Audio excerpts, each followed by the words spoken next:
How do you think altered state of consciousness or shamanic experiences can or should be integrated into modern life and scientific thought?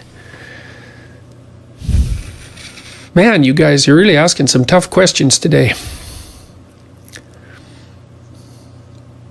Well, the first thing that we should realize is that states of altered consciousness are, people have been experimenting with them forever.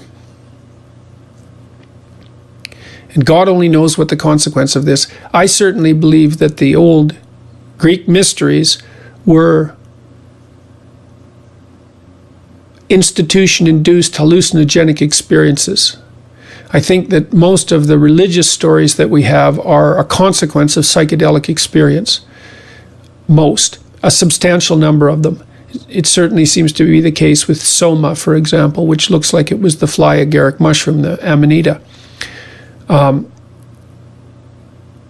People have been using hallucinogenic substances for a very long time, and they produce very incomprehensible sets of experiences, most recently documented by the research teams at Johns Hopkins, where they've shown that if you give people enough magic mushrooms, psilocybin, to induce a mystical experience, that you decrease their death, anxiety, and fear when they have cancer diagnosis, which is really something, and that a single dose of mushrooms that produces a mystical experience has about an 85% cure rate for smoking, which is absolutely beyond comprehension.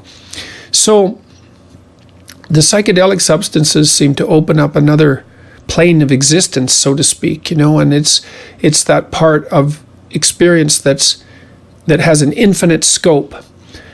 Why they do that, how they do that, what that means, God only knows.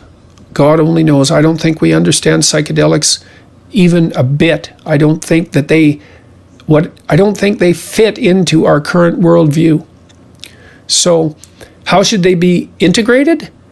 Well, you're a fool if you play with psychedelics. What did Carl Jung say? Beware of unearned wisdom. That's pretty damn smart. So you don't play with them. If you're inclined to experiment, then you should treat them with respect. You should go into the experience with the expectation and the desire that you will learn something, painful as that's going to be, and that your life will be transformed in a positive direction. And you should pray to whatever gods you worship that they don't rip you apart. And then maybe you'll be sensible enough to learn something, and you'll be able to bring it back from the underworld, and you'll be able to integrate it into your life carefully, and you'll be a better person as a consequence. But be careful what you hope for.